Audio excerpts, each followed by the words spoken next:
I had a very damaging encumbrance in my life that I was not even aware of. And it taught me something about looking at other areas of my life to see what was there. And I looked around at this particular point in my life and everything was right, except on the inside of me, something that I could not identify was not right. I didn't know what it was. I'd pray, I'd look around, I couldn't blame anything on anybody. Church was growing, everything was fantastic except on the inside of me. So finally, I called four of my friends and I said, you know, God's trying to tell me something and I don't know what it is and I need some help. Now, I'd already been a pastor for a number of years. So I called these four men, we all met in Colorado. They all came from different places in the country and I happen to know them. So I said, here's what I want to do.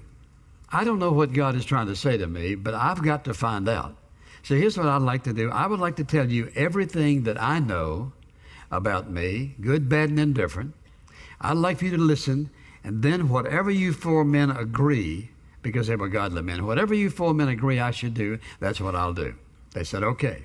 So we started about 2 o'clock in the afternoon, and we talked on till about 10 o'clock that night, had a little dinner. And during the night, I wrote 17 pages, legal-size pages, longhand, of things that I wanted to say to them that I want to be sure I didn't forget. So I did. Next morning, we talked on till about 10 o'clock, and one of these men said, Charles, put your head on the table and close your eyes. So I did. He said, and I had told him everything I knew, and one of the things I told him about is my father died when I was 9 months of age, and I never thought about having a dad, really. And so he said to me, put your head on the table and close your eyes. I did. He said, your father just picked you up in his arms and held you.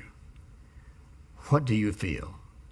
And I burst out crying, and cried and cried and cried, and I didn't know why I was crying. So he asked me that again. I kept on crying.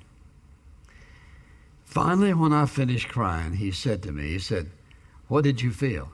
I said, I felt hugged and I felt warm and I felt secure, and I broke out crying again. I had a big encumbrance in my life, and here's what it was. Up until that day, I never experienced God loving me. I preached it. I told other people about it. But personally, I had never experienced it. And I'll say two things here. The power of a father and its influence upon a child is tremendous. I don't think I would have ever have discovered that about myself if I had not been willing to say to four men, tell me everything you see. I'll do whatever you say. I never understood emotionally God loving me. Was it a hindrance? Yes, it was. And I'll tell you something. When I came back home, one of the first things I did is I went to my sermon file to find out how many sermons I'd ever preached on love. One.